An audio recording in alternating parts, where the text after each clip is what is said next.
CSE's What's New in Climate Change. It's a media briefing and webinar, and also a book release. Our new book, Climate Change, Science and Politics, will be released here today.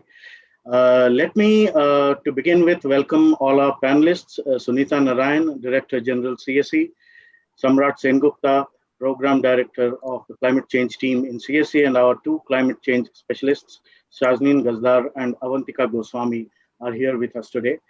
I am Shuparno Banerjee. I work with the CSE media team. A lot of you who are here probably know me already. Let me quickly just take you through the agenda for today. It's a 2-hour-long program.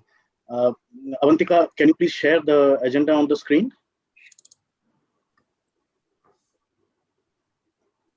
Yeah. So thank you, Avantika. So somebody was right now mentioning the language of instruction here, interaction here. So let me just remind everybody that we also have a lot of non-Hindi speakers in this event. So we would prefer to keep the conversation going in English at the moment. As you can see from the agenda, the release of the book will happen first by Ms. Narayan. And then Avantika will take us through a short presentation on what the book has to offer in terms of its content. Then we have a presentation on the climate agenda, essentially the backbone of this entire discussion today, what the world really needs from the Biden summit and after. What are the key issues that are going to be on the table? What should we ask for, so to speak? We follow that with a question hour, which is going to be moderated by Samrat and me. And then a last word from Samrat Sengupta, the closing address. Thank you. Can I now pass on the baton to Sunita ji, please? Sunita ji. Thank you, Shuparno. It's a real pleasure for me to launch the book. This is Climate Change, Science and Politics. I'm very grateful. My colleagues, Shazneen Gazdar, Avantika Goswami, and of course Samrat Sengupta. And Shuparno Banerjee is not to be left behind. He is the man who's made sure that the entire report was edited and put together. So, the idea with this book, and as Avantika will take you through why we have done it, is this book is really a primer for all of you. It should be something that will help you to understand not just the basic science of climate change, because it often seems so difficult to do, but also the negotiations and the politics. And sort of deconstruct what is on the table today in terms of the negotiations going forward. And that's really what we very strongly at CSE believe, that it's the people in the South, particularly in our part of the world, we need this information so that we can participate, we can be informed, we can participate, and we can be willing participants in what is clearly an existential issue in the world, climate change. So we need to be informed, and that's what this book is about. It is not about taking positions. It is really about stating the facts and putting it all there. The book will be available, and Shuparno will send you, my colleagues will give you a link to the book. The book is priced, so we would hope that you will end up paying for it. I'll be very frank with you. Every money, every book we sell goes into our purpose.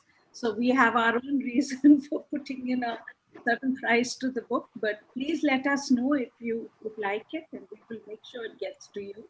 We will also try and make sure that an ebook is available in the next few days. So thank you again for joining and being here for the book release. And now, Shuparno, back to you. Yeah. So we will now continue with Avantika taking us through the contents of the book and what the book has to offer. Avantika. Great. Thank you so much. Am I audible clearly? Little louder, Avantika, I think will help. Sure. Yeah. So good evening, everyone. I'm Avantika Goswami. I'm a Deputy Program Manager in the Climate Change Program at CSE. CSE has been well known for influencing the design of international climate policy since well before such policy was enshrined in formal institutions, whether it is the landmark paper released in 1991 by Sunita Narayan and Anil Agarwal calling for a decolonization of carbon budget accounting, or CSE's commentary on every UN climate meeting since 1992, to our recent analysis of the implications of the US elections for climate action. Through this and through our publications on climate critical topics, CSE has led the discourse on climate policy for 3 decades, advocating for equity, the principle of common but differentiated responsibilities, and investing in resilient economies for the poor. This particular book, it presents the state of the art on climate change issues in the build-up to the next Conference of Parties meeting in Glasgow, COP26. It is intended to inform you on the developments in climate change since the 1990s and also act as a jump-off point for transformative climate action going forward. Our hope is that the book will act as a guide and reference for civil society multipliers, since we believe that knowledge is what will drive action. So getting into what the book really contains, the book is organized to shed light on all the key elements of the climate crisis, from the science of planetary warming to our complicated and often messy response. So in the first chapter, we describe the fundamental science behind the enhanced greenhouse gas effect caused by rising concentrations of gases such as carbon dioxide and methane. There is a scientific consensus that human activities, particularly the burning of fossil fuels, has caused most of the global warming over the past 50 years. And concentrations of GHGs are now close to levels that will lock us into a 2 degrees Celsius path of temperature rise above pre-industrial levels. In fact, the 10 warmest years on record have all occurred since 1998, and 9 of the 10 have occurred since 2005. The next 3 chapters discuss the impacts of and the sectors and countries responsible for this warming. Over the past month, atmospheric carbon dioxide emissions have exceeded 417 parts per million, almost double of pre-industrial levels despite the COVID-19 lockdown. The IPCC says that a breach of the 430 parts per million mark for carbon dioxide would be catastrophic. And while gases like carbon dioxide are embedded in the political economy of all countries, a select few have contributed far more to its emissions than others. The US has been responsible for over a quarter of the world's total carbon dioxide emissions between 1751 and 2017. Other major perpetrators are entities like the European Union and countries like Russia and Japan. Together, these top 4 have consumed 57% of the carbon pie since 1751, while India has consumed a mere 3%. Just to put this in context, the per capita carbon dioxide emissions of the poorest 10% of Americans is about 2.4 tons. That is a 60% higher amount than the average per capita CO2 emissions of India. The impacts are being felt disproportionately in developing countries and by people of color. Climate disasters displaced approximately 9.8 million people in the first half of 2020 alone. And studies have suggested that rising temperatures and erratic rainfall patterns could cost India up to 2.8% of its GDP. Now, while one would expect that such alarming evidence would be followed by rapid and urgent emission reductions by countries, global discussions on this have been heavily politicized and have turned into negotiations or bargaining over who can do less, rather than meaningful pledges to collectively act. One of the early treaties drawn up was the Kyoto Protocol, which was imperfect but reasonably ambitious. The developed world agreed to take on legally binding targets to reduce emissions. However, the US withdrew, wanting targets to be imposed on India and China. And as a result, they ignored that this global deal was premised on the principle that the rich would make space for emerging countries to grow. In 2015, the Paris Agreement was negotiated, which then allotted equal responsibility to all countries for emission reductions via domestic pledges. However, the ambition shown in these pledges has been low and are on track to take the world well past a 2 degrees Celsius rise in temperatures. The next Conference of Parties meeting to advance the Paris Agreement is scheduled for November this year, and it has a loaded agenda, a list of agenda points: transfer of climate finance to developing countries, finalizing the Paris Rulebook, enhancing ambition in the domestic pledges or NDCs. These are some of the multiple critical points that need to be discussed and finalized at the next meeting. Our response to the climate crisis has been characterized by various opaque and somewhat duplicitous proposals, most prominent of which currently is the concept of net zero emissions, wherein countries are banking on countering their carbon emissions with the absorption of carbon through techniques such as planting vast swaths of trees or using unproven technologies to suck carbon out of the air. As of November 2020, 127 countries have pledged their net zero ambitions, including China, Japan, and the EU. And most of their net zero plans are banking on the previously mentioned methods. This is despite the scientific consensus that land-based carbon sinks such as forests can absorb only a small fraction of human-driven carbon dioxide emissions and are declining in carbon absorption capacity. This lack of ambition has driven us to a point where only 420 to 570 gigatons of our total carbon budget can be emitted till the end of this century for a 66% chance of keeping warming under 1.5 degrees Celsius. This book concludes with the premise that developed countries need to rapidly phase out fossil fuels like coal power plants and equitably share the financial burden through fund transfers to developing countries who face a developmental deficit. So through the contents of this book, we want to emphasize a few critical overarching themes. And first among these is the premise of historical responsibility. Developed nations like the US and EU are responsible for close to 50% of cumulative carbon dioxide emissions. China has rapidly caught up and is currently the largest annual emitter on the back of indiscriminate building of coal-fired power plants.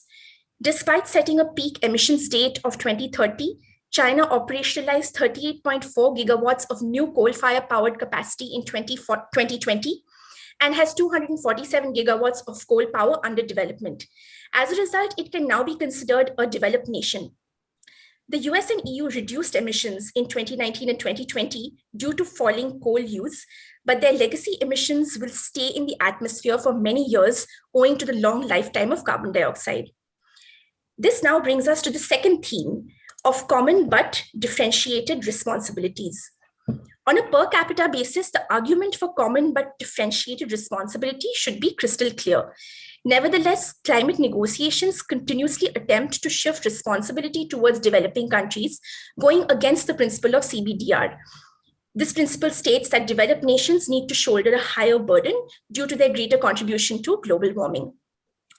Thirdly, we want to critically evaluate ambitions towards net zero emissions, since the pathways focus disproportionately on natural sinks like forests and underdeveloped and expensive negative emission technologies. The plans announced by countries so far have set long-term targets like 2050 and 2060, buying them time to continue to emit more, while resource-poor countries face the consequences in the short and medium term. And finally, we want to highlight the fact that developed countries carry only 15% of the world's population, but are likely to eat into the remaining carbon budget by 25 to 30%, even if they rapidly decarbonize. If China's current emissions trajectory continues, that is the business as usual scenario, it will use about 1/3 of the carbon budget for a 2-degree rise in temperatures by 2050, and the same amount for a 1.5-degree rise by 2032. Each human being has an equal claim over the climate commons. However, and they also have an equal right to sustainable development. However, the current pattern of carbon consumption continues to be deeply inequitable.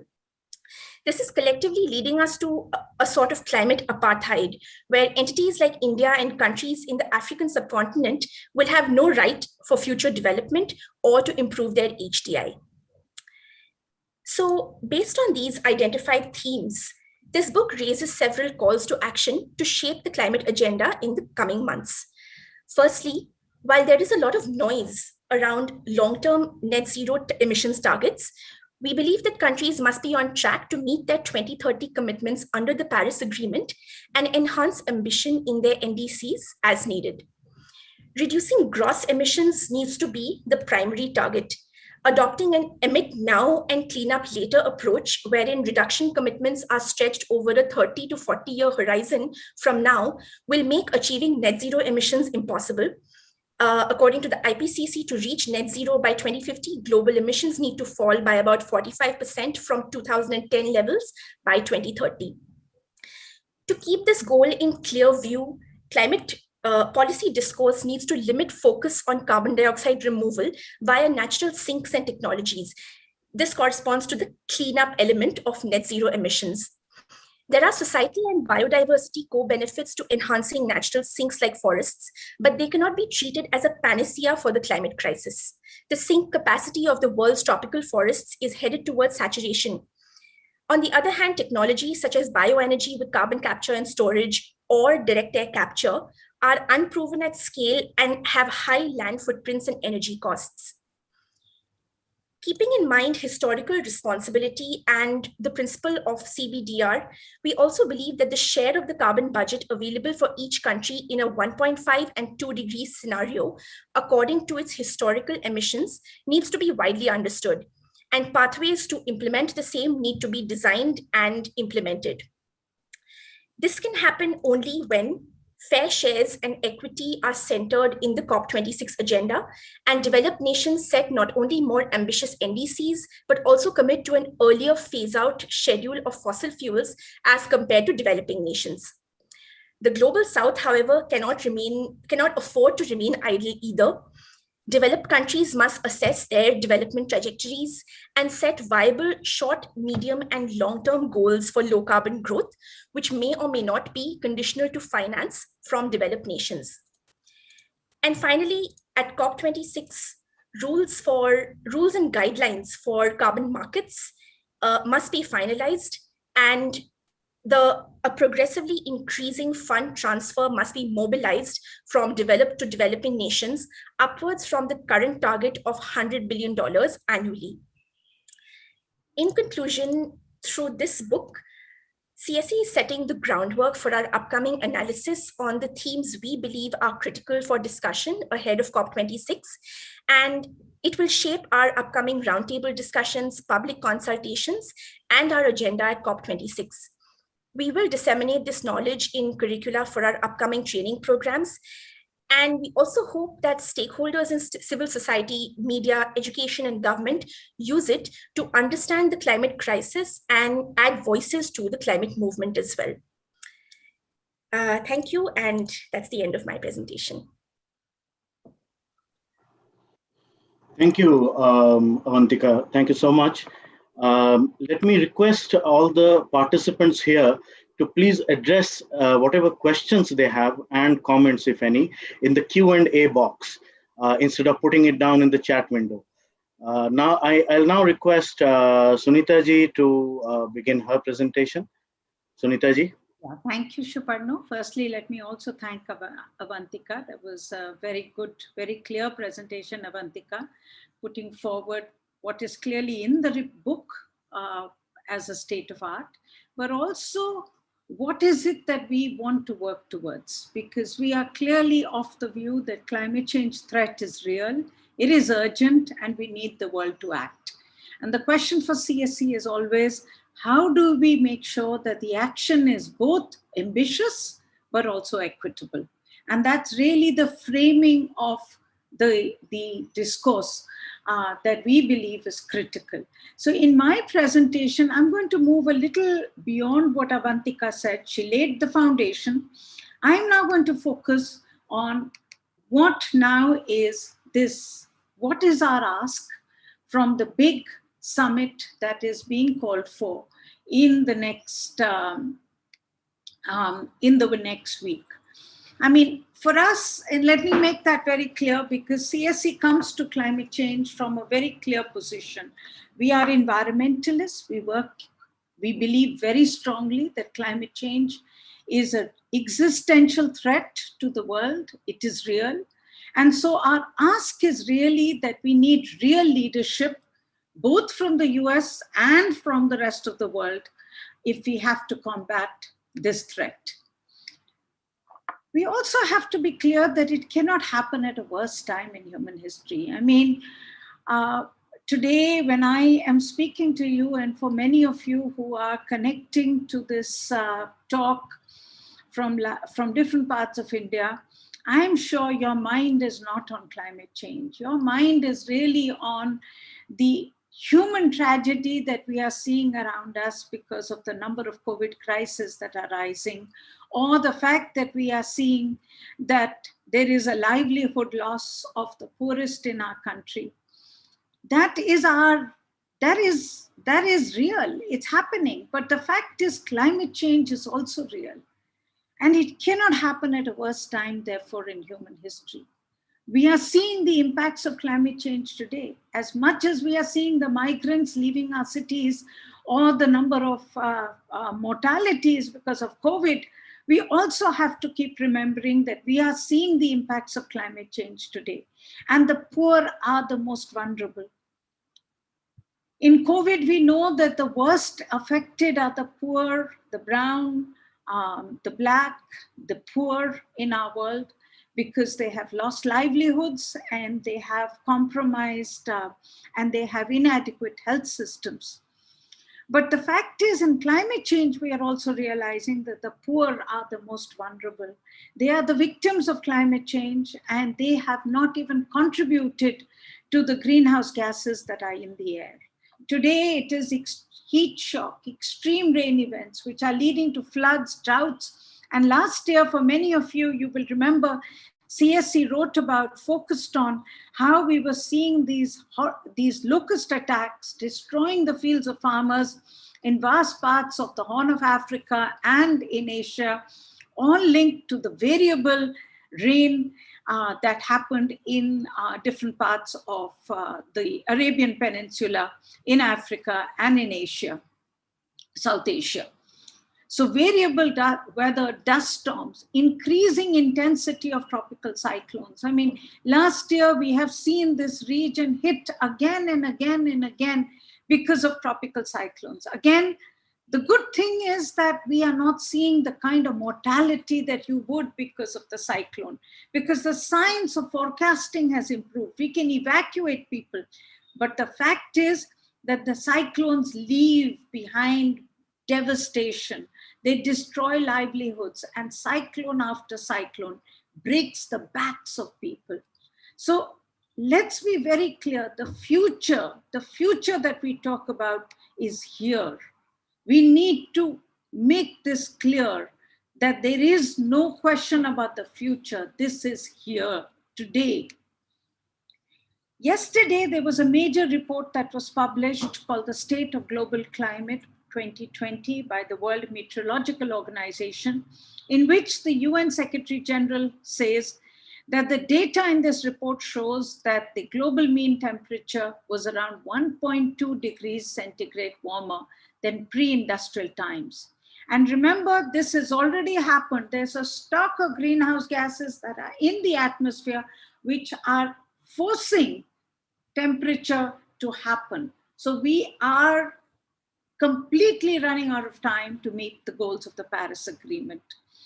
In the words of the Secretary General, we need to do more, faster, and now. He also says that the scale of transition is huge, because this means reducing global greenhouse gas emissions by 45% from 2020 levels by 2030 and reaching net zero by 2050. But what the Secretary General of the UN does not emphasize, the very inconvenient of inconvenient truths, that actually this goal is for the entire world. And that if you are talking about reducing emissions, almost halving emissions by 2030, the rich countries need to do it even faster, provide space for the rest to grow. So if you factor in that large numbers of people still do not have the right to development, actually the challenge is even bigger. And the transformation that we require is even bigger. And that's something that is disappointing that the Secretary General of the UN does not emphasize, because the issue of equity and historical emissions has unfortunately become such an inconvenient truth in the climate negotiations. We want to avoid talking about it. These are the highlights of the report. I'm not going to focus on it, but they basically make the point that we are in deep trouble. Every indicator is showing that there is that the emissions are not only growing, but that there is disruption in almost every sector that they can see.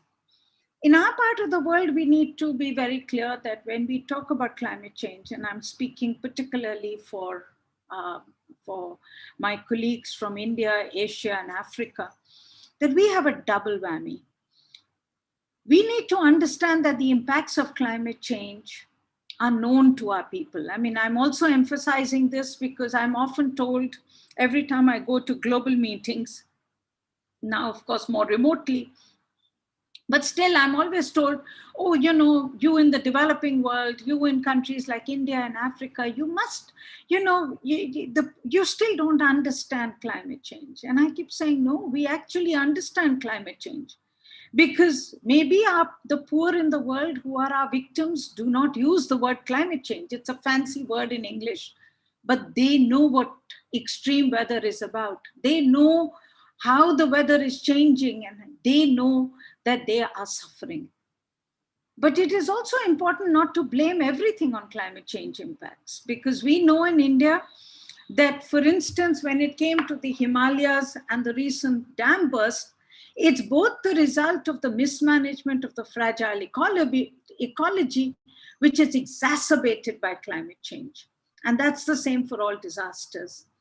So we need to know this, because often I find that there is a tendency to be able to say, oh, what can we do? It's all about climate change. No, the floods in Mumbai are equally about the fact that we have destroyed the floodplains in Mumbai. We do not have the capacity to hold the water where it falls. And therefore, when we get an extreme rain, it makes the city even more vulnerable. And that's the case with every such issue. So we need to make sure that we can understand the science of both the impacts of climate change and its relationship with what we are doing today. But it also means that we can't afford to go wrong. Climate change impacts will get worse, and therefore, if we don't fix what we are doing locally, it will only make it worse. Now, we need action. As a result of these few slides that I've given you as an introduction, I want to get to the real part of my presentation. We need to know that climate change is real, it is devastating, things will get worse. We need action, and it needs to be transformational. So as a result, let me say very clearly to all of you that the leadership summit of the US President Joe Biden is very welcome. The US rejoining the Paris Agreement is very important. The US taking leadership on climate change, the fact that its climate czar, John Kerry, is visiting countries in effort to build the narrative for action is very important. There is no reason for us to deny the importance of the world's largest historical polluter and the country which can move the rest of the world to move faster. If climate change is real, then US is a very real part of the way we need to move forward. But that said, this is not enough.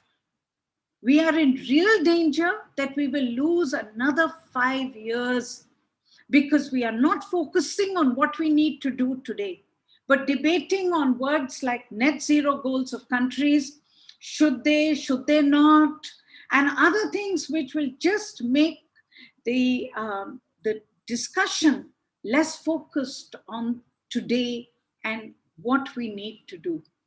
I mean, I read today a very nice statement by a US politician who actually says Net zero is a very nice buzzword for those who want to make speeches. It's a nice word for speech writers and for speech makers. But for most of us, we are not going to be alive by 2050 to know if any of these speeches have actually even meant anything. So I think it's important for us to push the leadership summit today to say we need to take action. What is very clear is that we need to take decisive action and transformational action. This is the chart that you need to keep in mind. I'm not going to get into detail, but you can see the drastic reduction that is needed between 2020 to 2050. And this, remember, always remember, is the figure for the entire world. When you take the developing world, which actually is only beginning now to increase its emissions, it makes this chart so much more complicated, so much more difficult. And therefore, the discussion has to focus both on equity as well as ambition. But let's first sort of understand what does net zero mean. Avantika did a very good job in explaining it to you. I want to just re-emphasize it. So what is net zero? How did it suddenly come into the conversation? And now, as you know, when John Kerry was here, there was a lot of talk in India. Should India become net zero or not? A lot of commentators said, yes, yes, yes, we should. Some said, no, no, no, we shouldn't. But it's all the pressure on countries to declare a net zero goal. And it's almost become a badge of honor. If you've declared a goal, you're okay. You're reformed. You're part of the climate evangelist group. The people who have not declared a net zero are the bad guys. So what does net zero actually mean? As I said, the science-based targets of IPCC says that the entire world, and keep in mind always, the entire world needs to move to net zero by 2050. And to do this, the entire world needs to half, 45% reduction is what they've talked about, let's say half of its emissions over 2010 level by 2030. So by 2030, you need to halve the emissions that were there in 2010. And by 2050, you need to move to net zero. The word net is very important because it's not about total emissions, it's now about net emissions. So what does net mean? It means you can emit, but you need to stay below what can be cleaned up. How will you clean up?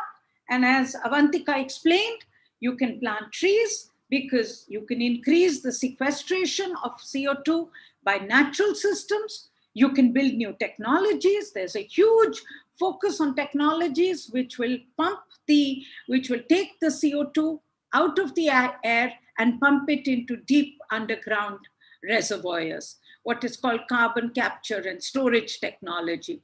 So essentially, a 2050 goal has been asked to be set for the whole world. And that's what IPCC said when it said that if the world wants to stay below 1.5 degrees, and it has said, okay, if you can't reduce your emissions, make sure that you can at least stay net. So in this, there is this global big movement, as I just talked about it. It's a badge of honor.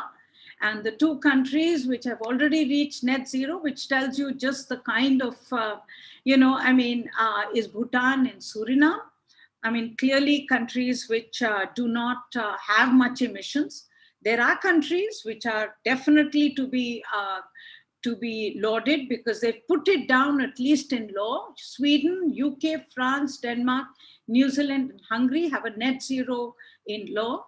And of course, there are many who have proposed and in policy document. China has said it will be net zero by 2060, and US is expected to announce its net zero target now. Now, what is CSC's position on net zero? And I want to make that very clear before I talk about what we expect from Biden. We believe that net zero is a grand distraction. Also, we believe that it is a misinterpretation of science by big polluters. Why? Firstly, net zero has no substance. It is only aspirational.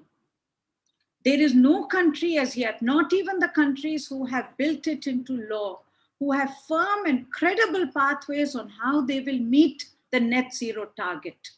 There are countries which need to set benchmark milestones. So you need a 2030 target, then a 2050, and then a 2050. And you need to know that how you're going to move from one to the next to the next. Of course, what countries say today is that we cannot give a 2050 pathway because we are expecting what is being called disruptive technologies to come onto the market, which are technologies that don't exist yet, the CCS technologies that I talked about. But there is a belief, and there is a hope, and there is a dream, and there are some empty words that these technologies will come, and that therefore we don't need to set a very clear pathway, because by 2030 or maybe by 2040, the whole marketplace will change and these technologies will be so cheap, so available that we can actually move to net zero. Now, as we have explained, and we've done a fair amount of work in our book, Science and Politics, and we will be doing more work in the coming year on this, because we are deeply concerned at this very glib talk about trees and nature-based solutions for net zero. Essentially meaning that you can sequester, you can plant trees, and those trees will be able to sequester carbon dioxide. But the fact is that the science of carbon sequestration by trees and plants is still not completely established when it comes to methodology and the accounting systems. But more importantly, for our part of the world, for Africa, for Asia, trees are habitats and livelihoods of people. Now, if the carbon sequestration plan, the net zero plans actually talk about giving real good money to the developing world and to the poor in the world to grow trees on their lands, it is still something that can be discussed. But that is not being discussed today, because we are still talking only about net zero and the role of sinks without really talking about the political economy of growing trees on the lands of very poor people. So disruptive technologies are good buzzwords, but the crisis requires action today.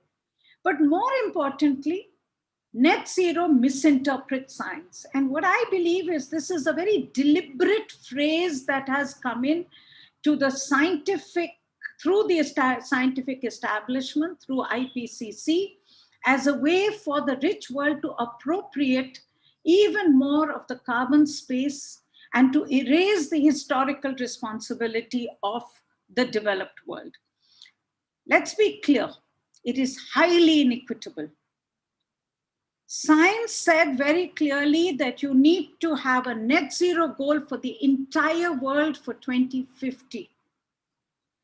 If you take the issue of equity and historical responsibility, then this means that rich countries, already developed countries, including China, which are responsible for stock of emissions, should be net zero by 2030, if not even earlier.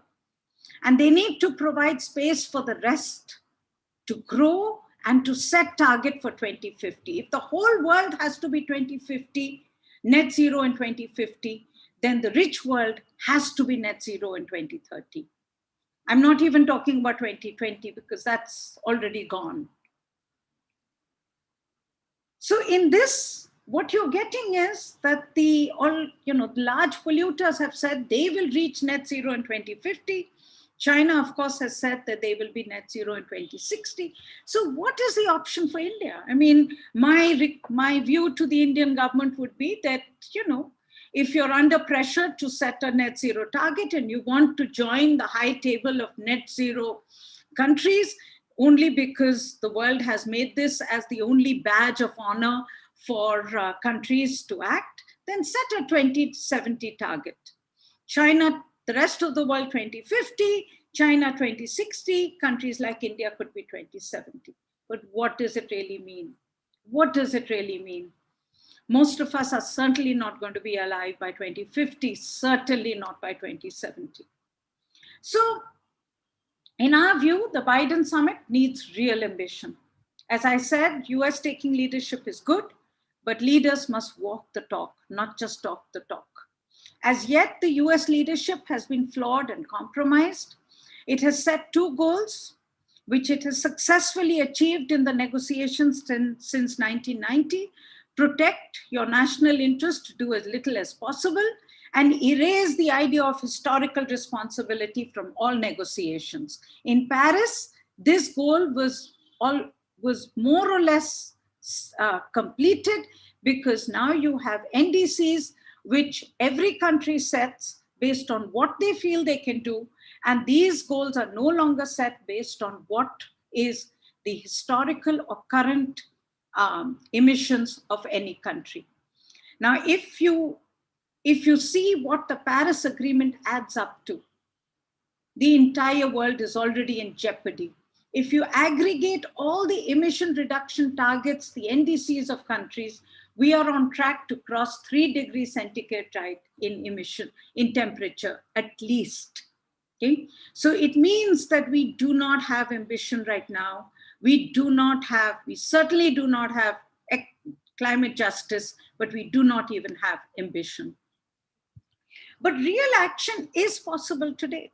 I mean, in my view, we are standing at a very interesting time in history where US can actually be the driver of real action in the world.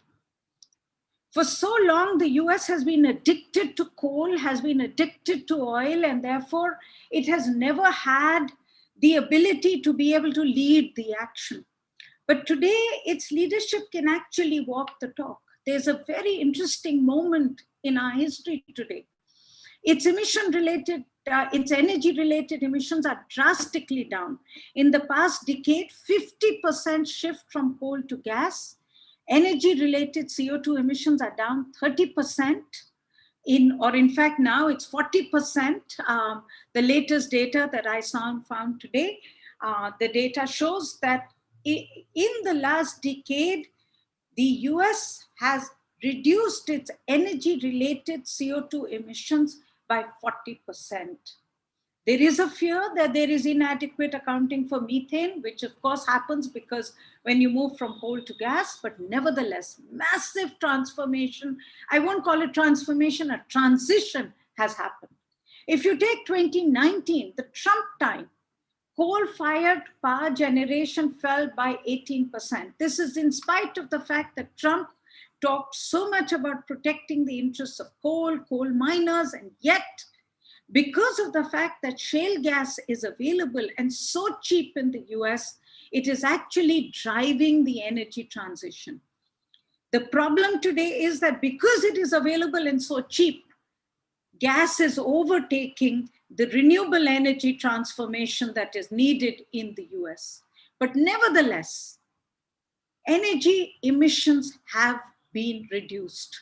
Now just think about it, the world's biggest historical polluter, the second biggest annual emitter in the world, has actually successfully reduced its energy-related emissions, which means that it has space for reduction to actually happen.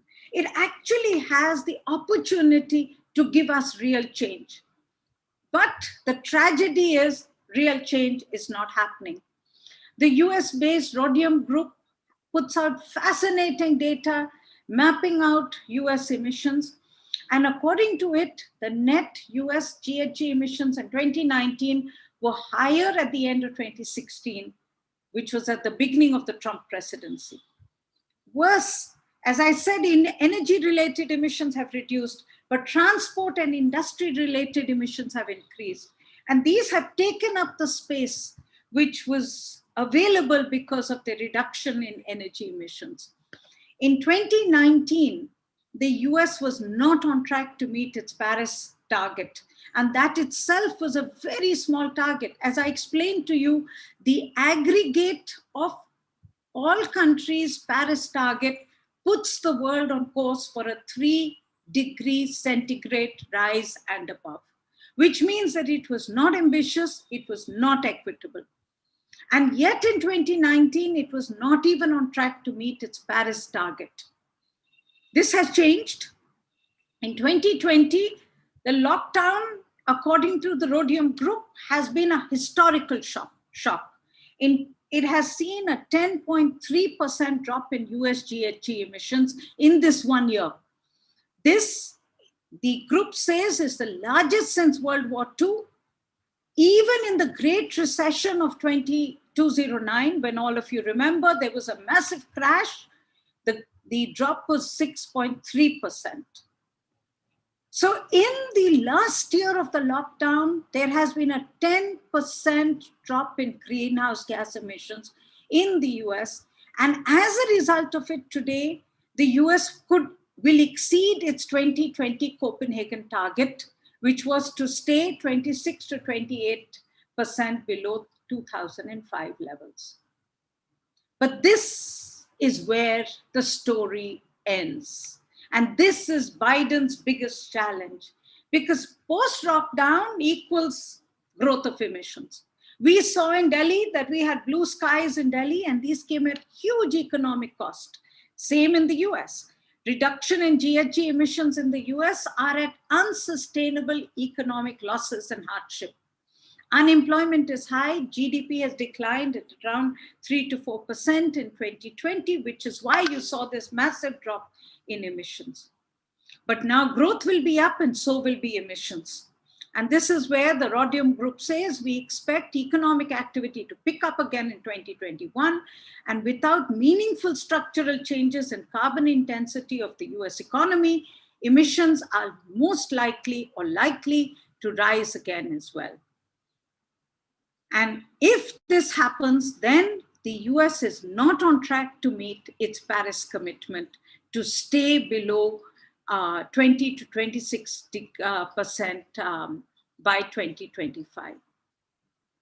So our ask to Biden, as he does the leadership summit tomorrow, starting India's tomorrow night and for the US tomorrow morning, is walk the talk, raise domestic ambition, reverse the gains made by the lockdown, not by emitting more but less, set domestic targets for 2030, which are ambitious and equitable, proportional to the contribution to the stock of emissions in the atmosphere. If you look at this chart from the Rhodium Group, you will see here, and this is the most fascinating chart, you will see here that the power-related emissions came down. Take a look at 2019, but you will see transportation increased, you will see industry increased, and building sector increased. Now, in 2020, there has been a massive decline in these emissions, which is clearly unsustainable. We know that if you do not have a clear strategy moving ahead, then reversing this will mean you will increase. And the Rhodium Group also puts together data to show that energy transformation is needed, not business as usual.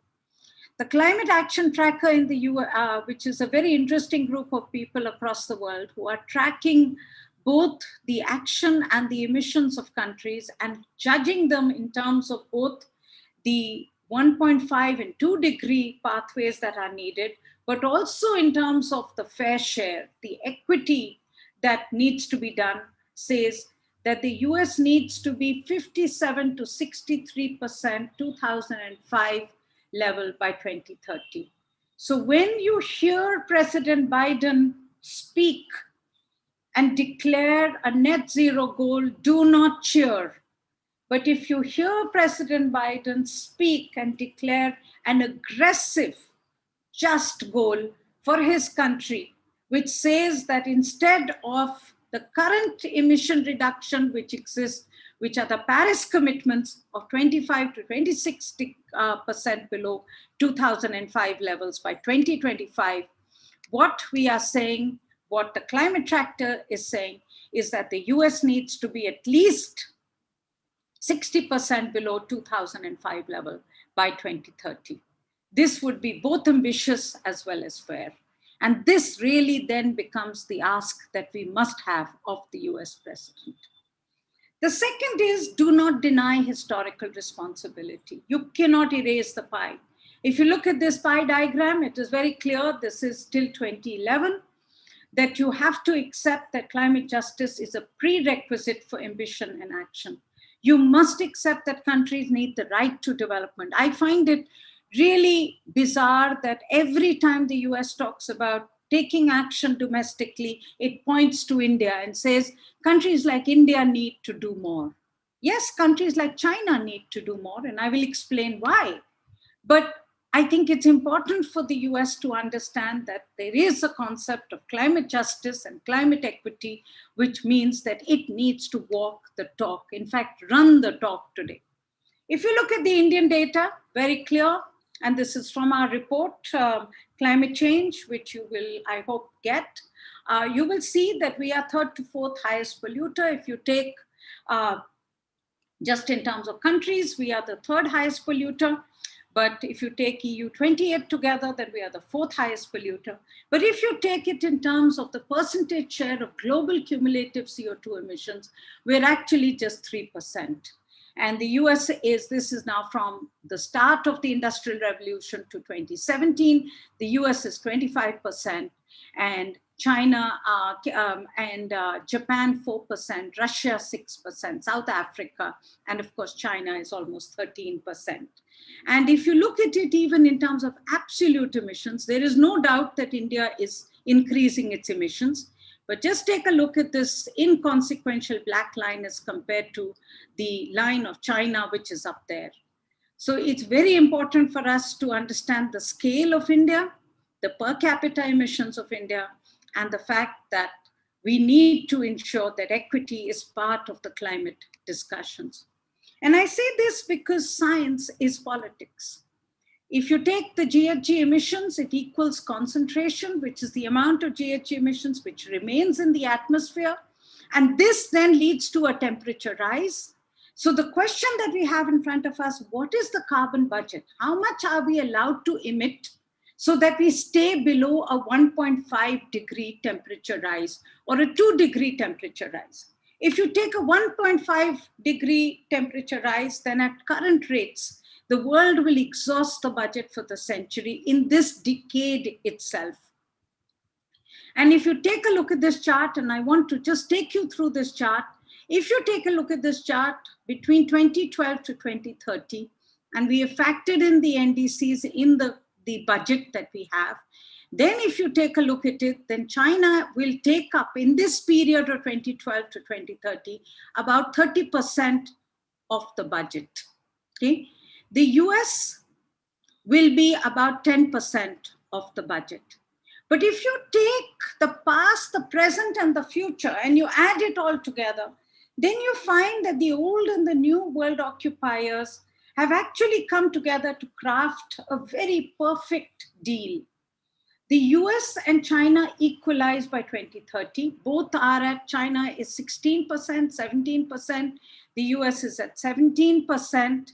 The rest of the world, which includes all of India, I mean, all of Africa, and forget India, all of Africa, Bangladesh, and everyone else, is basically 30% of the budget that will be available for millions who do not have access. India will have about 4% of the budget from 1850 to 2030. 6.8 is the additional budget that we will take from 2012 to 2030. Now, this really makes it highly inequitable. And this is the point that Avantika made, that we are talking about a climate apartheid.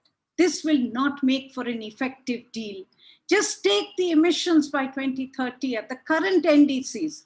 If the NDCs are revised and the rich countries say they will reduce emissions drastically by 2030, the 60% that the climate tracker talks about, then this figure can be revised. But currently, if you take a look at it, China per capita emissions will be, Canada will be 20 tons per capita per year.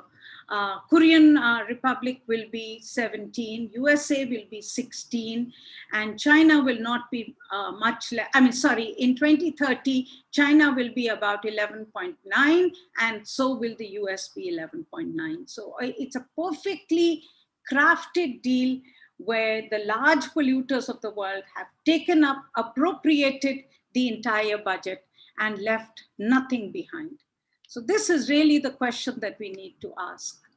But the question that we really need to ask is that you can't wish the poor away. The fact is the budget will be over. We will be on course to increasing temperatures. What does it mean to the poor? What happens to large numbers of people in India, Africa, and South America? Will they stop development?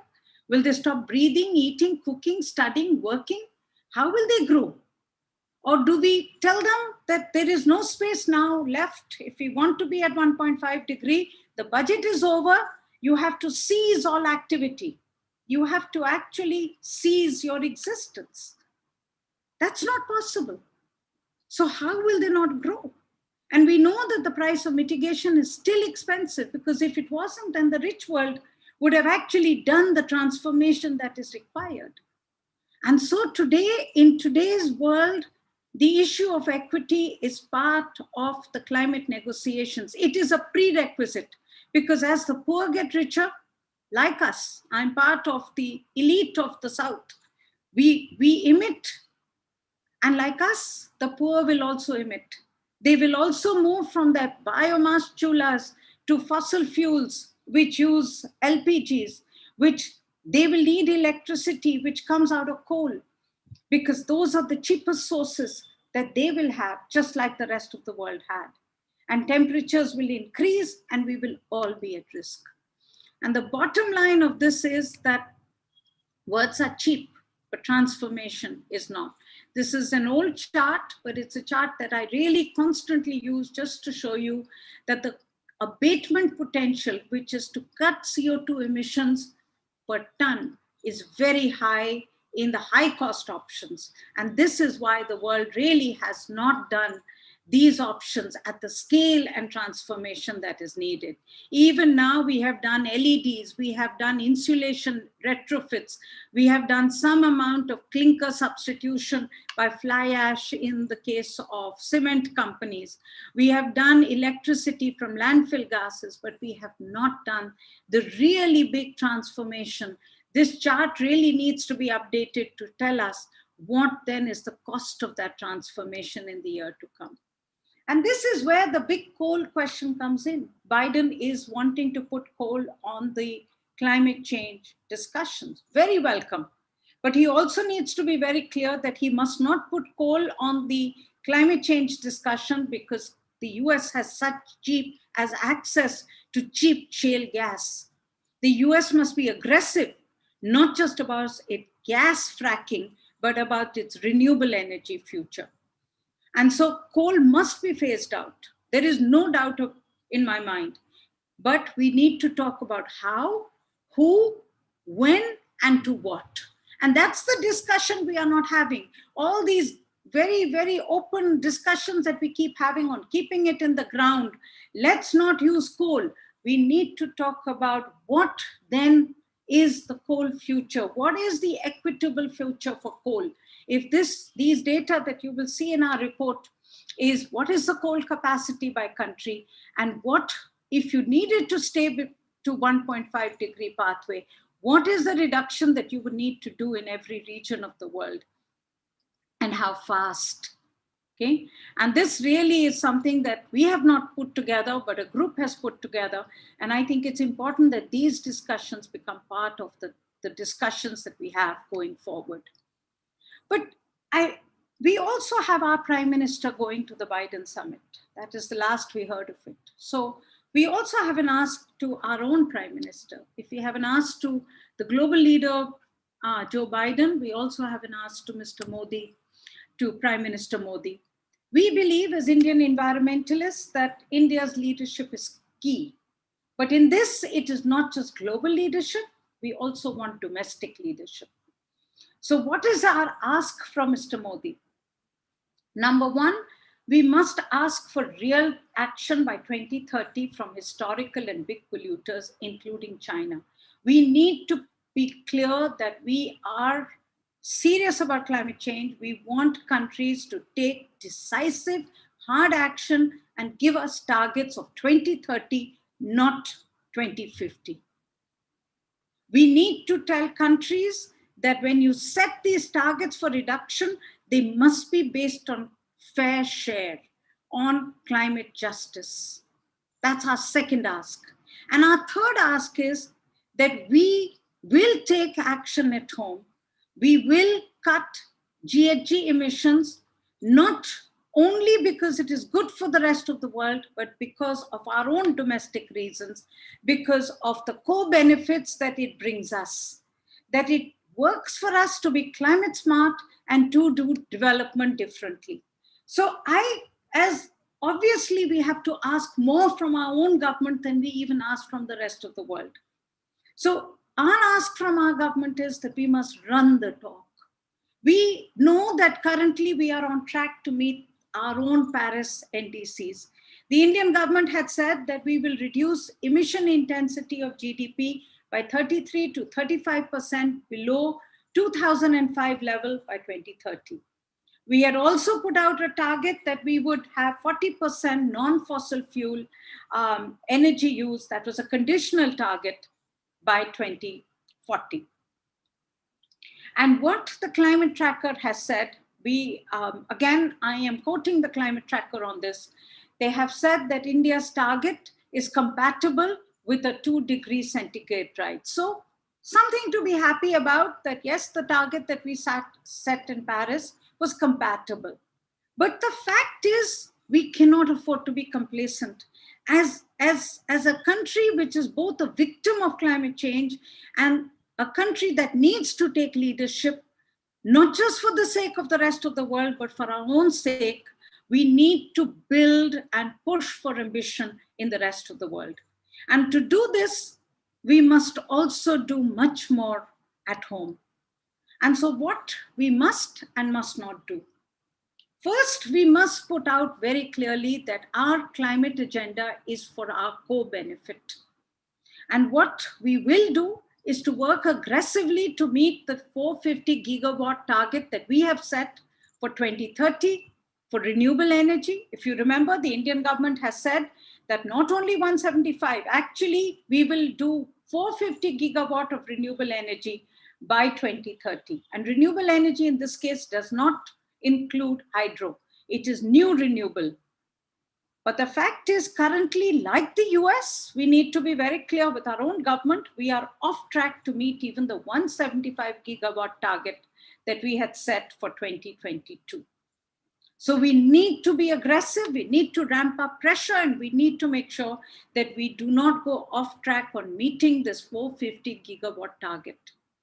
2, we need to work aggressively to increase the role of forest sinks in the country. It would be important for us because we are a land-based economy. But the fact is, we must have a plan not to sequester carbon, but to use trees to build livelihoods of people. And that has to be the centerpiece of our climate change strategy going forward as well. But what we must not do, and what we are doing currently, is that we are derailing the coal thermal power standards that we have set for ourselves. In 2015, the MOEF set standards that we would meet by 2017. The Supreme Court, after 2 years of discussion, said, okay, you have to meet them by 2022. These standards are critical because if we want to keep using coal, then that coal has to be clean.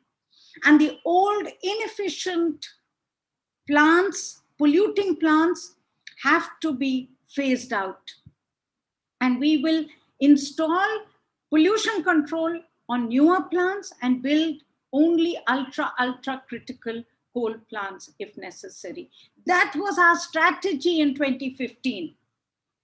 But in 2 days before John Kerry's visit, the MOEF and CC has put out a notification, will make it cheaper to not comply with the regulations than to phase out, clean up the coal-based power plants. This will negate and destroy the move to cleaner coal. So just as we have an ask of Joe Biden that he needs to raise the ambition, just as we have an ask for Joe Biden that we need action in the world to be based on the principle of historical responsibility and common and differentiated responsibility, we have an ask from our government that we need to do a lot more to meet not just the targets that we have set, but actually to exceed them, because we can, and we can do that in our own self-interest. So the Biden Leadership Summit is a call to arms. We must move ahead with determination. We must demand transformational action. And this requires leaders to walk the talk. Nothing less will do. And let's be very clear, it's a make or break world for the time for the world today. And what we have learned because of COVID is that the world is interconnected. It is interdependent. Coronavirus moved with speed across nations, cities, and villages because we are interconnected. And we also learned that we are as strong as our strongest link, weak as our weakest link. If the virus remains in any region, any country, the contagion will spread. We have learned that we need to provide for all, that we need to make sure that it is healthcare for all, the vaccines for all. It's the same for climate change. And this then is the challenge that we would like the Joe Biden Leadership Summit to incorporate and to ensure that it takes on. Thank you very much.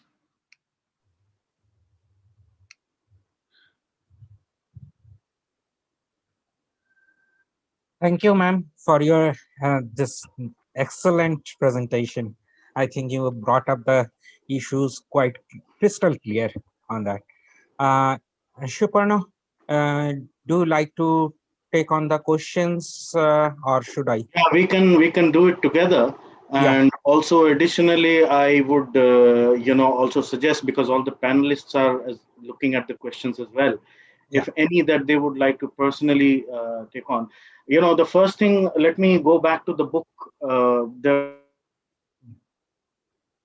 was a question essentially looking at, asking about technologies, CCS technologies. And I think there were about 3 questions on that, whether the book covers them and what is it that the book talks about with respect to these technologies. Would Sajneen and Avantika like to answer that? We begin there and then we can get on to some of the more meatier aspects that Sunita ji was talking about. Yeah, definitely. So, hello everybody, I'm Shazneen. I'm the program manager for climate change at CSC. Thank you so much, Avantika and Sunita ji, for setting such a wonderful base for all of us to jump off from. And I profoundly apologize if I sound a little bit fuzzy. I'm not very well, so I might cough and sneeze in the middle. So please excuse that.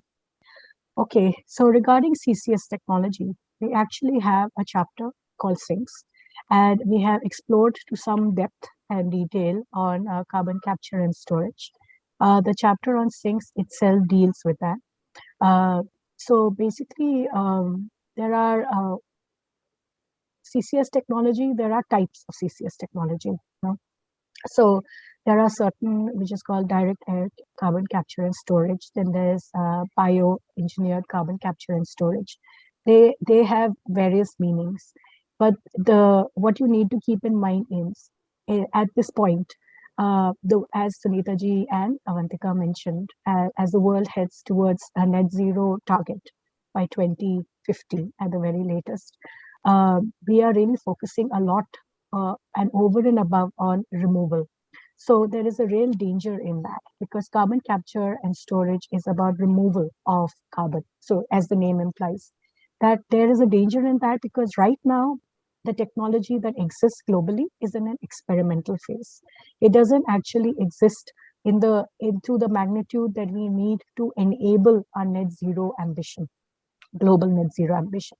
most countries of the world. So there are currently 127 countries that have come up with net zero ambitions and net zero targets. Sunita ji in her presentation gave a snapshot of the top, the ones that are leading in ambition and have come into legislation. But at the moment, most of the ambition, net zero ambition reduction target is a bit of a pie in the sky. It is prescriptive towards thinking that in the future we will have this technology to mitigate our greenhouse gas emissions, meaning to absorb and offset. So that is a very dangerous turn of events, or that's a very dangerous mentality, because it doesn't exist. The technology doesn't exist. Maybe it will come out, maybe it will not. And the fact of the matter is, if it does come out into the future, you don't know what form it's going to take. There might be competition with food, there might be competition with land and water resources. There is a high probability there's going to be competition with these various very fundamental and finite resources that we have on this planet, which is already in question. So the way forward, actually, moving away from a focus on CCS right now, since it's an experimental phase, is decarbonizing. Decarbonizing is imperative. That means moving away from fossil fuels, which, as Sunita ji showed in her presentation, USA has done fairly successfully with the use of shale gas. Whether that is actually good for the environment or not in the long term, because of the liberation of methane, is in question. And it's very hard to identify methane leakage. And there's a whole science behind that. There's a global warming potential of methane, etc. But at the moment, decarbonizing and moving away from high emission technologies such as fossil fuels, use of crude oil, fossil fuel, etc., is very important. So to end, basically one of the last slides that Sunita ji showed, which is from our book, which is actually research of another institute, which we really appreciated and put into the book. It's very important to move away from coal and towards 2050, which is actually more viable to stick to this overall net zero ambition. Shuparno, if I may. Shuparno? Sure. There's a very interesting question from Karina. Yes. So I want to yes, add yes. to it. Right. Thank you, Karina. I think you have raised a very important issue, which is often raised to us when we talk about our critique of 2050, because you have said that I believe that the point of setting a net zero target is not to delay climate action in the next decade or even over-rely on carbon sinks, CCS or similar technology, but to commit today to a low carbon future and plan accordingly. Karina, absolutely, that if that was the motive, I would say yes. But the fact is that if you look at it, very few countries, in fact, no country really has a pathway to plan for 2050. So as CSC is saying, if it's become a distraction today. When it started off, the 2050 target, when IPCC had put it out, when Scandinavian countries said, yes, we will put it in law to go 2050, net zero by 2050, it was essentially to drive society towards a larger goal. And that was very important. But unfortunately, Karina, the way net zero has now become what I call this badge of honor, and the only badge of honor, that it's become a policy without intent. It's become words without a plan. And so when CSC has tried very hard to do two things in the last few months, my colleagues, both Shazneen and Avantika, actually tried to understand what are the pathways that countries have set to reach 2050. And you will find that there is none. So it is aspirational, yes, and I agree with you. It's important for countries to have that goal. But you will also accept, Karina, that the fact is that 2050 goal is not fair, that the developed countries set a 2050 goal and then ask the developing countries like India to also set a 2050 or even a 2070 goal for India. What does it mean? So I think what we are asking today is, yes, the way net zero began and the way that the countries, certain countries, and I know the Scandinavian nations pushed net zero as something that they were using to drive their country towards a much larger goal. and to bind the country down. We have in our report said which are the countries which have made it part of law. At least that is something that is a starting point to say there is a legal binding net zero goal. But in most countries, we do not have it legally binding, and in almost all countries, you do not have a pathway. And it is highly inequitable as well. Because when the Indian government is being pushed to declare a net zero goal, the Indian government can do nothing but to say 2070 or 2080. And what does that mean in terms of IPCC's own definition of net zero was that the entire world has to turn net zero by 2050, that you have to reduce by half by 2030. So I think it's important, Karina, that we explain this, because often I do feel that many people feel that CSC is being very difficult on this. We are not being difficult. We are just simply saying to you that as climate change, as environmentalists and as climate change advocates, we are deeply concerned at the discourse on net zero and how it is becoming both a policy without substance, but more than that, as Shazneen explained, it is becoming a belief in the disruptive, so-called disruptive technologies, which will come some point and they will become net zero.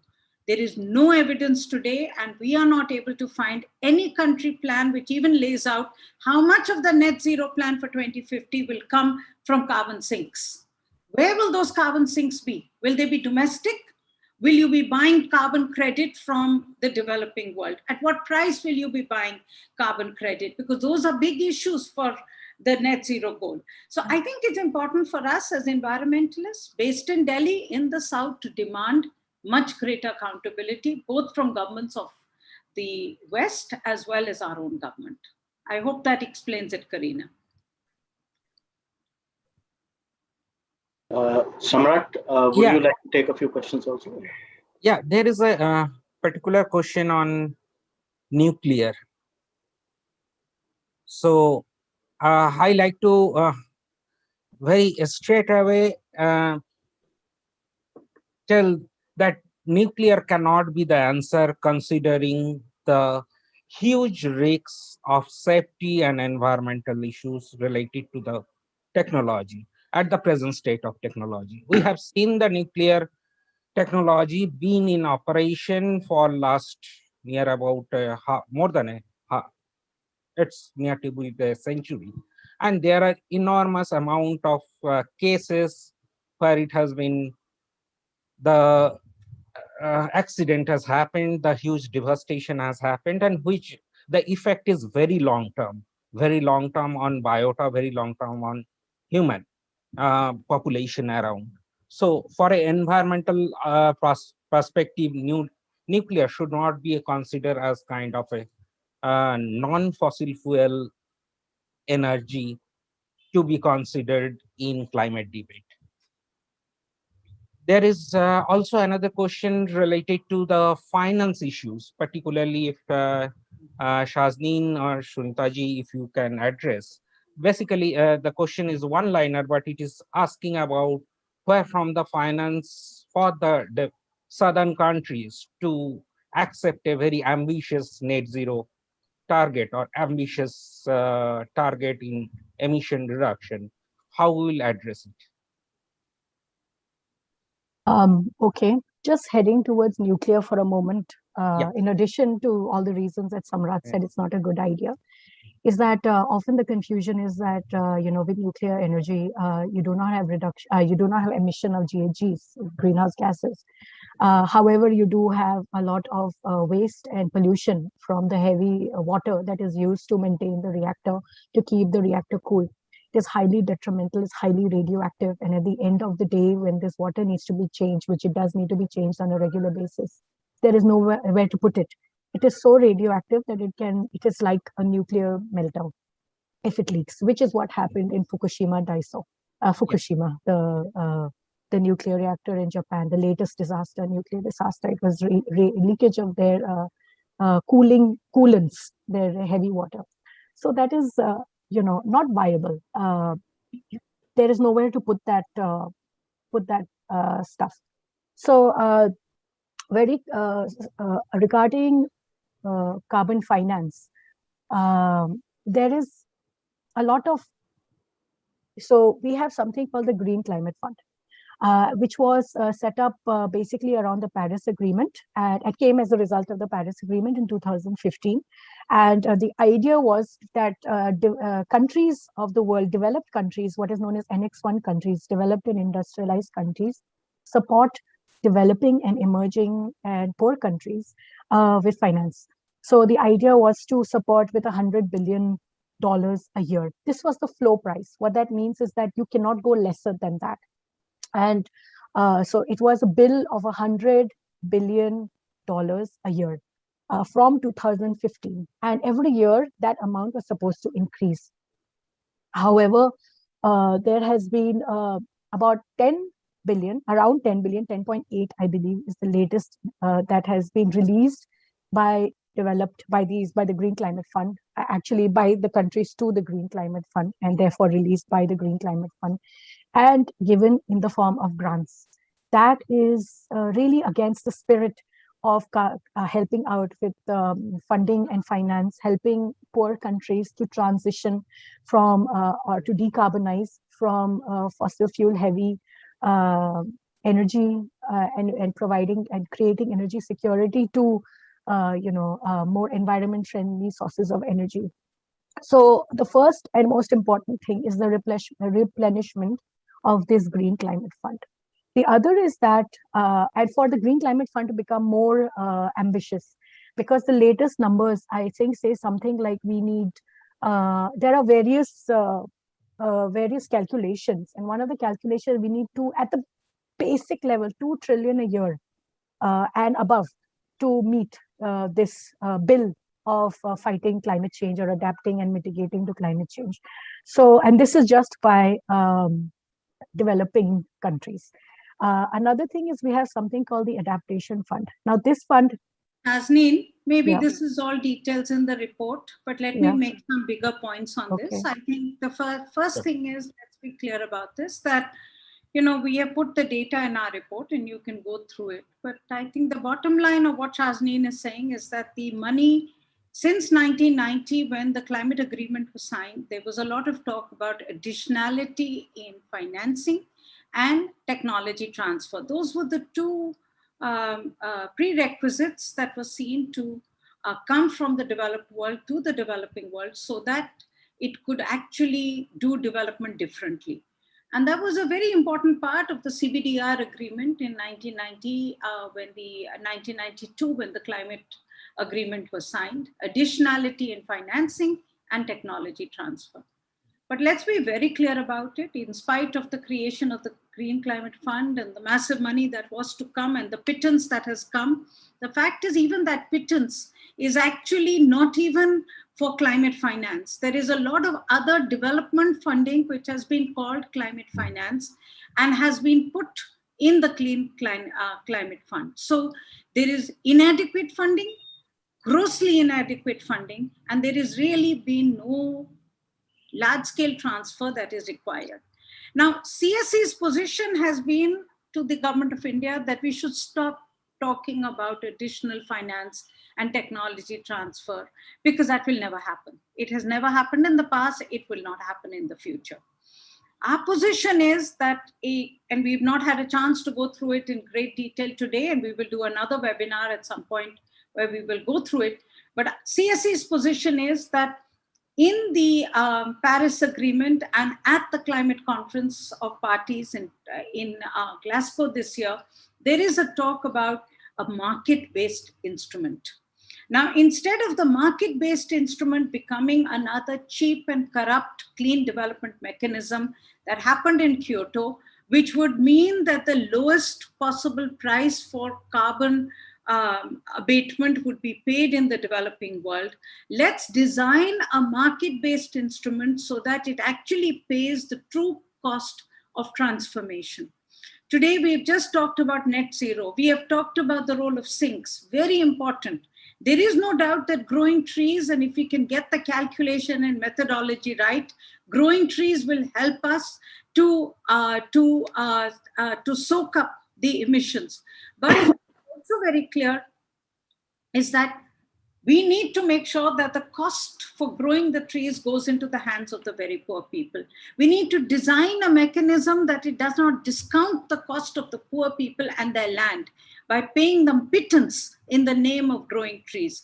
So I think it's very important today to move beyond. We have a lot of baggage of language of the past. We need to move beyond. And that's where, Suparno, I want to take a very important question by Bharat Parekh. Who obviously had not, who asked this question before I completed my presentation. Yes. I saw that. Bharat, this is, you have asked, let me read it out to everybody. What is India doing for financing thermal and emission control capex that India needs? As West is scuttling it via ESG exclusions, nice to ask for climate justice, but what action are we taking? For 7 to 9 p.m. power for poor in India who cannot afford battery. Absolutely, Bharat. That has to be our focus. We have to talk about energy justice for all.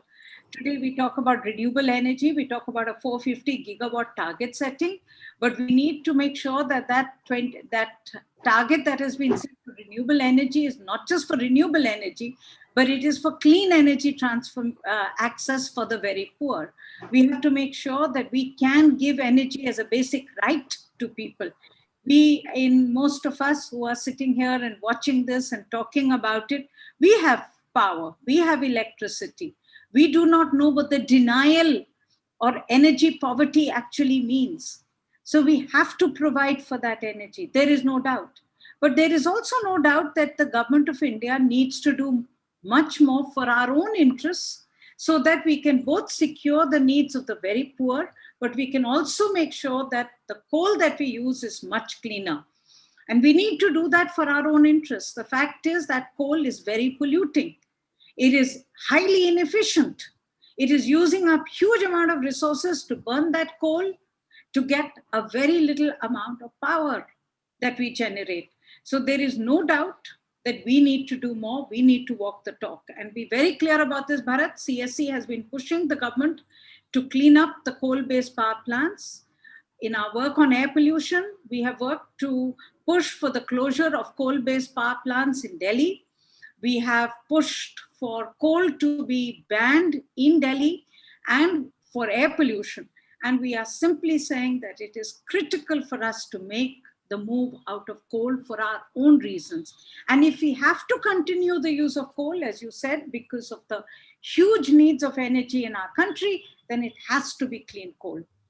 The government of India came up with a very, very good proposal to phase out very large numbers of old coal-based power plants, a 32 gigawatt phase out plan, which the finance minister even endorsed in her budget speech last year.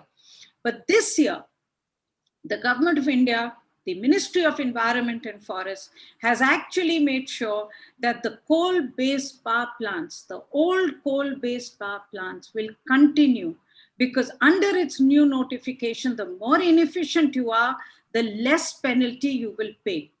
The more polluting you are, the less penalty you will pay. So this is clearly unacceptable. But that's for us in India to demand and to say our government, for co-benefits, has to make sure we do a lot more. So that's my answer to Bharat. Let's take some more. There are lots of questions that we have.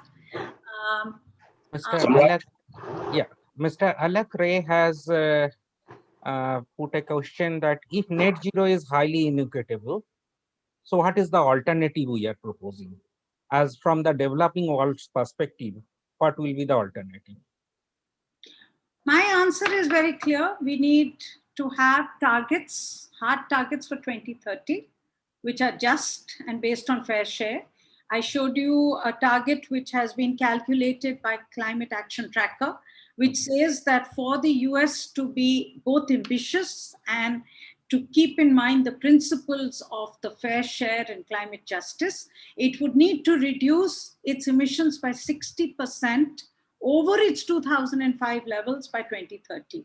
So our first demand would be to come up with a clear commitment for 2030, which are based on the contribution. Now, that would mean that there would be some space for the developing world to both ramp up, but also, let's be clear, countries like India must walk the talk. So for me, net zero is aspirational, very good if countries can use it as something which drives their policy to have a big picture, but it is a distraction and it is a highly macho techno-fix gimmick if you do not put meat in it, and you basically use it to say some technology, some disruptive technology will come in the future. Neil Kamal has a question. Neil, our friend from TOI, has a question. How India is really treading its path to net zero 1.5 by 2030. So Neil, as we said, as far as the Indian target is concerned, the NDC, the National Determined Contribution, as it is called in the Paris Agreement, it is broadly understood that India, what it has set itself out to do, which is a reduction in terms of its emission intensity, not its total emissions, is fair in terms of meeting the 2-degree climate goal. It would not be fair if you looked at 1.5 degrees. It would need to be more aggressive. It is also very clear that India is on track to meet that target. So I'm not worried about us meeting what we have agreed to do in Paris. But I do think that as a country which is both, as I said, a victim of climate change, also it is very clear that it is in our best interest to take on aggressive action on emission reduction. And also because we need to drive the whole world in terms of doing much more, we need to set clear targets for ourselves. And those have to be for domestic reasons. And in fact, Neil, I would argue that the government of India needs to do a lot more in terms of getting good data, benchmarking where it stands today, how it will reduce its emissions, have sectoral targets.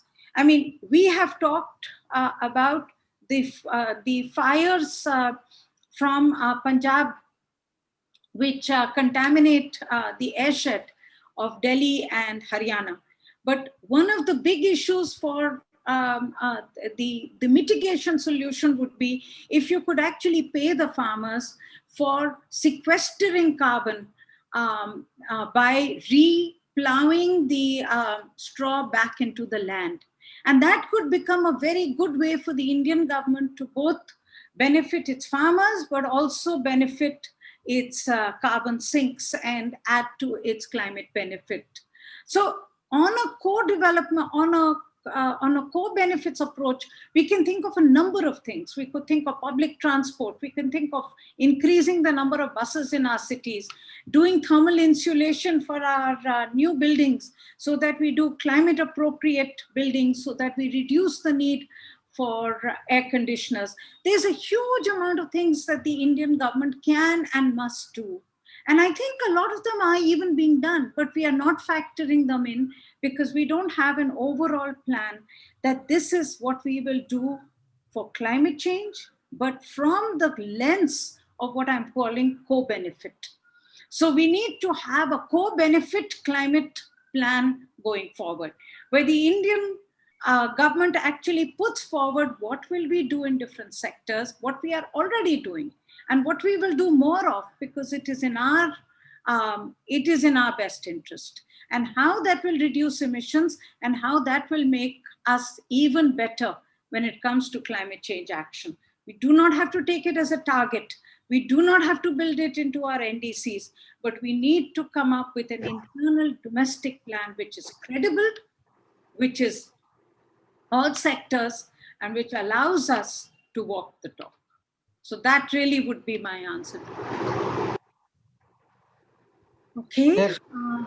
There are a couple of questions asking about why the lifestyle issue on the north and their per capita emissions is not the discourse.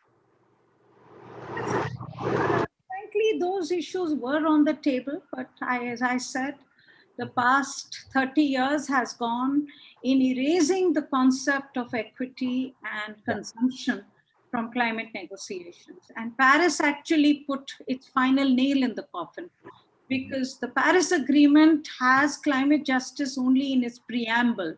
And that also, it says, is applicable for some and not all. I mean, how can climate justice be applicable for some and not all? How can it be only as weak words? It needs to be part of the action plan. And that's where the consumption issue, the lifestyle issue, is just not on the agenda. The fact is, today, we know that a lot of the pollution that we see in our own country is because we have discounted the cost of environment, we have discounted labor cost, and all that has meant are increasing. Now, that has also meant that there is more and more consumption, because consumption is cheaper. And that really is something that COVID has brought out. And I hope that the Stockholm conference, which is planned for 2022, will put the issue of consumption and lifestyle back on the table. Clearly, that is essential that we do. Right. We are kind of approaching the closure of this particular event. Would you like to take maybe a couple of more questions, Samrat and Sunita ji, and then yeah, definitely. Definitely. Perhaps Samrat can then take on the mic. Yeah. I think Samrat, any suggestions? I'm also reading. I can see huge. Yes. 76 questions, and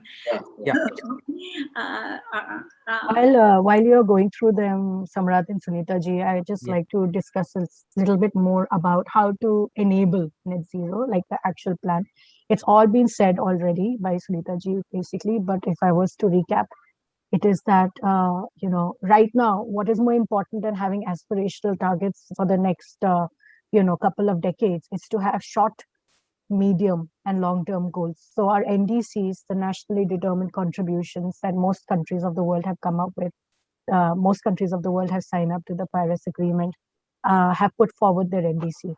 Some NDCs are more ambitious than others. Like, for example, India's is projected to hit, we were the only G20 country within a 2-degree global warming pathway. But that's still not good enough even for us. But going forward, for other G20 countries, the other major countries of the world, they are on a 3 and 4 degree warming pathway, which is an absolute disaster.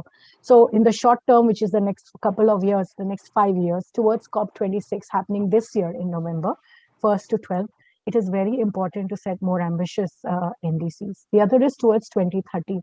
We have already talked about hitting net zero by 2050, but right now it is important that considering the equity debate, the equity concept, which has all been put aside since signing on to the Paris Agreement, rich countries of the world have the funding, the money, and the technology much more than what we have, and have the ability to transition or to move to decarbonize faster. So towards 2030, for them to now in the next couple of years hit their peak emission, it's actually supposed to be 2020 hitting peak emission. That means as high as you can go in after that, it has to be a drastic fall. And the USA map that Sunita ji showed in her presentation, it showed that certain sectors are still on the rise. So overall, USA has reduced its emission rates by 40%, such as transportation. And the main reason that transportation in USA is still on the rise is that transportation is a federally controlled thematic area. It is not controlled by the states. So any policy and law that has to come out at the national, or what we call the central level. However, because of Trump, the presidency of Mr. Trump, there has been a great, he walked out of the Paris Agreement. And so whatever relatively unambitious GAG reduction pathway the US had charted out, 26 to, and they will try to hit 28% by 2005, was put aside. So meanwhile, the world has roared past, but USA is lagging behind, which is why we would say that Joe Biden is working hard now, to sort of catch up and lead.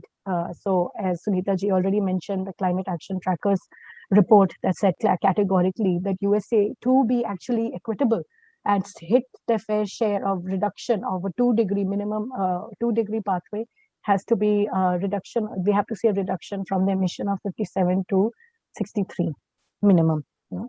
So working towards that is very important, and therefore this medium-term target that comes even before the at the net zero target is an absolute imperative, especially for rich countries.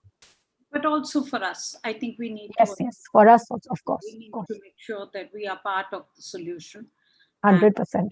And that means that we need, very clearly, we need to add up everything that we're already doing. And we're doing a lot. There is no doubt that the Ministry of Urban Development has a huge plan for mobility transformation. We have a huge plan for building our houses right. Finally, so, Suparno, I just want to take, very good, very thoughtful question from us that, what is the energy pathway? I mean, what are we going to do? We are going to have large numbers of people who will need to get energy. How can we actually make sure that we can stay within any goal for the world? And I think that's really the fundamental question, that the poor in the world actually today require energy. There is large numbers of people who will require their right to development, right to energy. The question is, can we somehow in the world be able to make sure that that energy is clean energy, that energy actually we have a leapfrog from dirty energy or no energy all the way to cleanest energy. And that's where the renewable energy future of India needs to be viewed, not just in terms of the gigawatts that we increase, not just in terms of whether we meet our targets for 175 or 450, but in terms of making sure that those targets put energy into the hands of the very poor, that they put a light bulb into the homes of the very poor, that that energy is enough and affordable enough for them to use as livelihoods for their growth. So I think for us, the challenge, and for the whole world, this is not just an Indian challenge, it's an African challenge as well. We need to make sure that we can do things differently in the world. And that's really where Shazneen, Avantika, Samrat, and I are appealing that instead of business as usual, instead of depending on technologies that don't exist today, focus on what we know today and focus today on putting together a credible roadmap, both for the already rich and for the developing world, on how we can meet our climate and co-benefit targets. We need to get real about climate change today. And our fear is that however well-intentioned the net zero talk was of the past, it has certainly today become a way to get a badge of honor and do nothing to deserve it. Thank you, Suparno. Thank you, Sunitaji. Since time is running out, let me request Samrat, who heads the climate team in CSE, to give his last few words. Samrat, please. Thank you, Suparna. Yeah, on behalf of CSE, I would like to express our gratitude to you all for your interest and participation in this event. We have highlighted what we believe are the most important climate issues that everyone should be aware of to catalyze the real action on ground. We have highlighted the loopholes and the imperfection in our present approach in restricting the global warming within the scientific target of 1.5 degrees centigrade or 2 degrees centigrade. We have also indicated the best possible way ahead for global community to initiate ambitious, deep, and equitable cuts in GHG emission. I would like to end on a note of optimism. The recent US election shows us how climate change has been elevated to being one of the most important deciding factors of the US domestic political constituency while electing their president. This has been only possible through a civil society movement. I believe that political leadership in the US understands the importance of walking the talk and will take tangible action to make up their historical blunder of climate inaction for almost half a century. The recently achieved centric of climate agenda in US domestic political discourse indicate that we have left behind the era of climate colonization and we are entering the stage of climate democratization. We should not lose this momentum, must act to make our world habitable for the generations to come. I would like to convey my thanks to our Director General, Dr. Sunita Narayan, whose immense role in bringing the equity and fair share to the forefront of climate negotiation, which is well acknowledged across the world. Her guidance and direction on this important publication has been invaluable. I like to thank my senior colleague, Mr. Shuparna Banerjee, who has taken up the difficult task of being an anchor, an editor, and has made this publication possible. Last but not the least, my sincere thanks to my two colleagues, Nazneen and Avantika, who have taken the guidance and transformed it into tangible product to be used by the civil society for moving forward. With this small note, I like to end this event. I will look forward to your continuous participation in the and interest in the issues we CSE will work on in days to come. Thank you.